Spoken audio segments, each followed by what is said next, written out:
Eh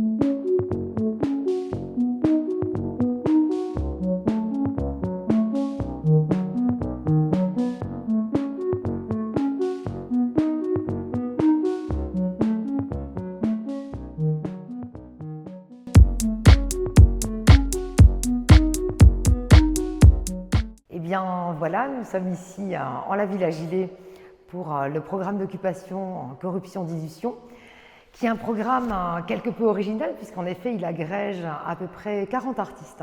40 artistes qui sont basés en Wallonie et à Bruxelles, qui ne sont pas tous belges, parce que c'est une des spécificités de la scène contemporaine belge, c'est qu'effectivement on a énormément d'artistes internationaux qui représentent cette scène qu'on a tendance à dire scène belge. Donc là, ces 40 artistes qui sont ici pour l'espace de 2 jours et qui ont littéralement investi tous les espaces de la villa. Tous les espaces, ça représente beaucoup d'espaces et ça représente effectivement des espaces qui a priori ne sont pas nécessairement dédiés au format qu'on y présente. C'est une des volontés de ce programme curatorial et c'est aussi fondamentalement une des volontés de la programmation qu'on a déployée au centre. L'envie, c'était véritablement de décloisonner, de désanctuariser et d'investir un espace un peu d'une façon, j'ai envie de dire, un peu pirate, comme on investit effectivement une terra incognita. C'était véritablement venir avec des propositions qui se caractérisent par une recherche sur l'écriture, sur la fiction, sur l'oralité, des recherches qui ont tout en commun la même volonté d'excellence, la même volonté effectivement et la même motivation de recherche. Donc c'est des plasticiens, c'est des illustrateurs, c'est des artistes performeurs, c'est également des artistes qui travaillent plutôt dans le champ du numérique, du digital. C'est vraiment effectivement un panel assez, je crois, impressionnant d'artistes, mais mus par la même, par la même volonté, par le même désir de prospecter des champs et des territoires d'écriture contemporaine.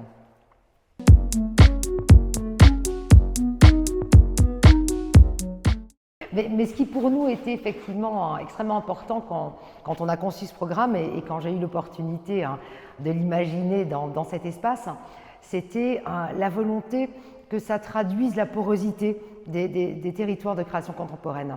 À l'instar de ce qu'on fait effectivement au centre, de plus en plus, l'envie est effectivement de plus catégoriser les choses nécessairement par les catégories usuelles, art visuel, art numérique, chorégraphie, mais véritablement effectivement de pouvoir témoigner d'une certaine liquidité des approches. D'une certaine liquidité des approches et d'une certaine également utilisation de différents médiums. Donc ce programme traduit véritablement cet état poreux de la création contemporaine. C'est également extrêmement important pour nous que ce programme soit aussi l'image de ce qui se développe à Paris et ce qui effectivement, je crois, constitue ce qui distingue également la programmation du centre. C'est une programmation qui, en quelque sorte, se pose aussi l'enjeu de la convocation du public, de la convocation et également de la temporalité. Donc pour moi, c'était vraiment important de concevoir à un moment donné des opérations, des programmations qui ne se résument pas uniquement à une invitation à un événement, mais véritablement plutôt à une invitation à une expérience qui est constituée de différents moments et de la possibilité soit d'y adhérer, soit de pas. Et comme ici, de passer d'un étage à l'autre, de picorer tel et tel univers et d'y être dans une temporalité qui ne soit pas définie, qui ne soit pas déterminée, mais qui puisse être effectivement beaucoup plus processuelle. Donc l'envie au travers de cet espace et de ces programmes d'occupation de 2 jours, c'est véritablement de convier le spectateur à s'immerger, à déambuler, à rester, à tâtonner, à errer dans une certaine mesure. Et ça, je crois que c'est aussi un des partis pris de la programmation du centre, c'est de se dire à un moment donné, on n'est pas là uniquement, entre guillemets, pour répondre à une injonction type de spectateur, mais véritablement expérimenter et prendre un certain risque, parce qu'effectivement, c'est se risquer aussi à une confrontation dans des modalités totalement différentes.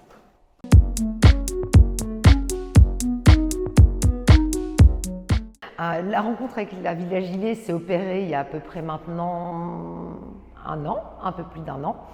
Et en tant que jeune directrice alors du Centre Wallonie-Bruxelles, j'ai eu l'opportunité de rencontrer également une jeune directrice de la Villa Gilet. Et très rapidement, on s'est entendu, on s'est reconnu dans ce même désir d'aller vers effectivement des enjeux de désanctuarisation, de décanonisation et vers une envie également d'ouvrir les espaces. D'ouvrir les espaces à des publics non dédiés également, d'ouvrir les espaces et de se confronter avec une possibilité justement d'envahissement. Donc la rencontre s'est opérée de manière vraiment extrêmement amicale et positive et rapidement la directrice de la Villa Gilet, Lucie Campos, nous a donné l'opportunité d'imaginer, de concevoir un programme qui soit évidemment en regard de leur mandat, qui est celui de valoriser les écritures contemporaines, mais dans une forme qui soit justement poreuse à d'autres champs, le champ visuel, le champ performatif. Donc ça a été vraiment une rencontre riche qui a permis de déployer un projet tel que celui qu'on vous invite à découvrir l'espace de ces 2 jours.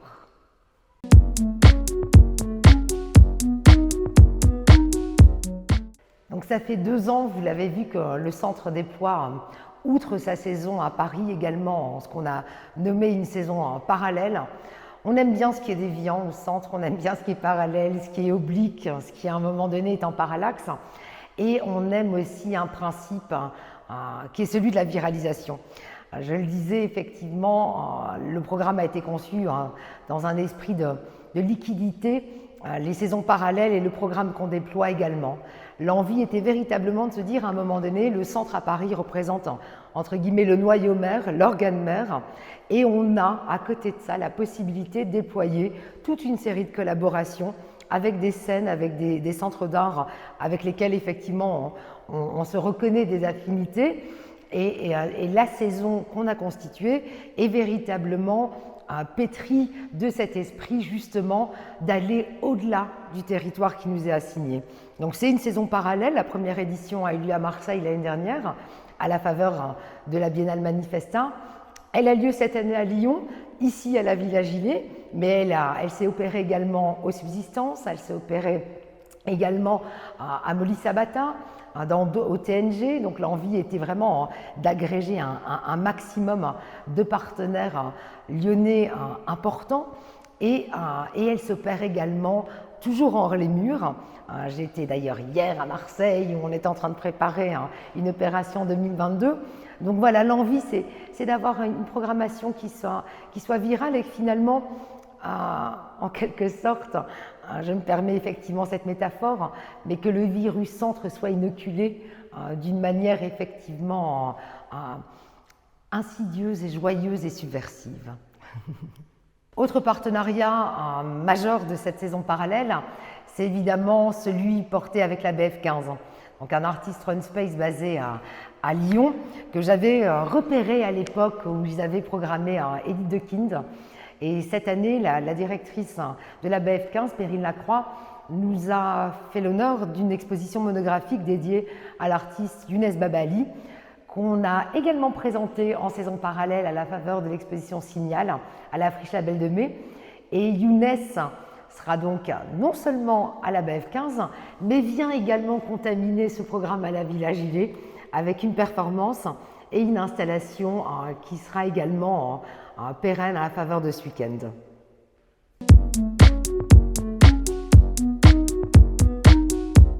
Donc de manière très opérationnelle, ce que vous pourrez voir à la faveur de ces 2 jours, c'est des espaces occupés par des artistes, notamment effectivement des plasticiens, Marc Buchy, Emmanuel Kertan, mais également Maïté Alvarez, qu'on a accompagné l'année dernière à la faveur d'une résidence au FRAC à Marseille.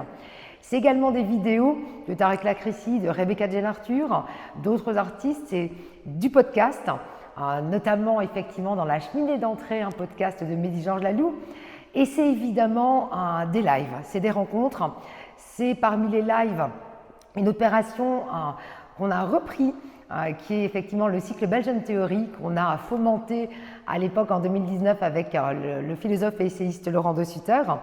On implémente un cycle de Belgian Theory à la faveur de ce week-end et c'est évidemment des rencontres live, c'est de la performance, notamment une performance audiovisuelle portée par Julien Poitvin. C'est encore Wanga Pilili, c'est encore Lisette Lombé, donc c'est vraiment l'espace de ces 2 jours des moments, voilà, des moments de rendez-vous, de communion, de rassemblement qui j'espère vous donneront à découvrir des radicalités qui vous amèneront aussi à préférer finalement les périodes de décollage plutôt que d'amarrage.